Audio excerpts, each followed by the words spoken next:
Bilamizki, koinot sovuq. Biz yashab turgan yerdan anchaginaga sovuq. Yer atmosferasi bo'ylab balandlikka ko'tarilaverganingiz sari buni his qilasiz. Oddiy misol, 10 kilometr balandlikda uchayotgan samolyot o'rtacha Selsiy shkalasi bo'yicha -60, -70 gradus harorat bo'ylab parvoz qiladi. Bu haqda ko'pchiligingiz eshitgan ham bo'lsangiz kerak. Rossiyaning Sibir o'lkasida joylashgan Ayim-Yokon shaharchasi sayyoramizdagi eng sovuq shahar hisoblanadi. 1938-yili shaharchadagi havo harorati -78 gradus Selsiygacha tushgan. Antarktidadagi Rossiya Federatsiyasiga tegishli Vostok ilmiy stansiyasi yer yuzidagi eng sovuq nuqta hisoblanib, stansiyadagi o'rtacha havo harorati -60, -70 gradus Selsiyni tashkil qiladi. 1983-yilning 21-iyulida stansiyadagi havo harorati -89 gradusga yetgan. Hozirga qadar bu ko'rsatkich sayyoramiz yuzasida kuzatilgan eng past havo harorati bo'lib turibdi. Quyosh sistemasidagi boshqa sayyoralarda tungi harorat -180, -240 gradusgacha yetadi. Uran sayyorasi Quyosh sistemamizdagi eng sovuq sayyora hisoblanadi. Uran yuzasidagi o'rtacha harorat -224 gradus Selsiyni tashkil qiladi. Ammo Uran koinotdagi eng sovuq joy emas. Ayrim yulduzlar sistemasi va tumanliklardagi harorat bundan-da pastroq. Olimlar tomonidan aniqlanishicha, koinotdagi o'rtacha harorat vakuumda -270 gradus Selsiy yoxud termodinamikaning harorat o'lchov birligi Kelvin shkalasi bo'yicha 2,7 gradusni tashkil qiladi. Ilm-fan tomonidan shu bugunga qadar aniqlangan koinotdagi eng sovuq joy Centauri yulduz turkumi yo'nalishida joylashgan Bumerang tumanligi sanaladi.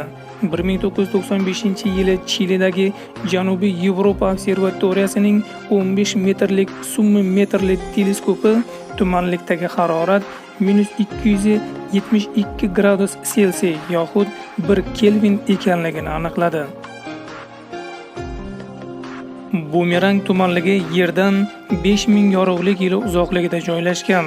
Tumanlik kapalakka o'xshaganligi sababli kapalakli bo'yinbog' tumanligi deb ham ataladi.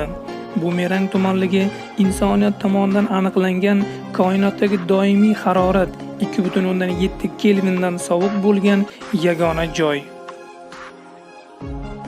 Balki koinotning qaysidir burchaklarida bumerang tumanligidek sovuq joylar bo'lishi mumkin. Ammo zamonaviy ilm-fanga bu haqda hech narsa ma'lum emas. Shu narsa aniqki, bumerang tumanligidan-da sovuq joy bo'lishi mumkin emas. Zero 1 Kelvindan past harorat mutlaqo 0 ga teng bo'lib qoladi. Fizika fanidan ma'lumki, mutlaqo 0 temperaturada barcha turdagi zarralar harakatdan to'xtaydi. Shunday ekan, ishonch bilan aytishimiz mumkinki, olamda bumerang tumanligidan sovuq joy bo'lishi mumkin emas. Bumerang tumanligi nima sababdan bu qadar sovuq? Bunga nima sabab bo'lgan? Tumanlik qachonlardir yorqin, charaqlagan yulduz o'rnida yulduzning hayotining so'ngida portlashi tufayli hosil bo'lgan yulduz qoldiqlaridan paydo bo'lgan. Janubiy Yevropa observatoriyasining ALMA nomli teleskopi hamda NASAning Hubble nomli teleskoplari tomonidan olingan ma'lumotlarga ko'ra, bumerang tumanligi o'rnida bo'lgan sobiq yulduzning portlashidan so'ng yulduzning tashqi qatlamlari koinotga 600 ming km/soat tezlik bilan sochilgan. Yulduz qoldiqlarining katta tezlik bilan koinotga sochilishi hamda yulduz yadrosi o'rnida paydo bo'lgan bitta oq yulduzning tez so'nishi tumanlikdagi haroratni shu darajada pastlashiga sabab bo'lgan. Olimlar tomonidan aniqlanishicha, shunday ekstremal sovuq haroratda ham yashay oladigan jonli mavjudot bor ekan. Tardigrada deb ataluvchi mikroorganizm eng past sovuq haroratda ham yashay olar ekan.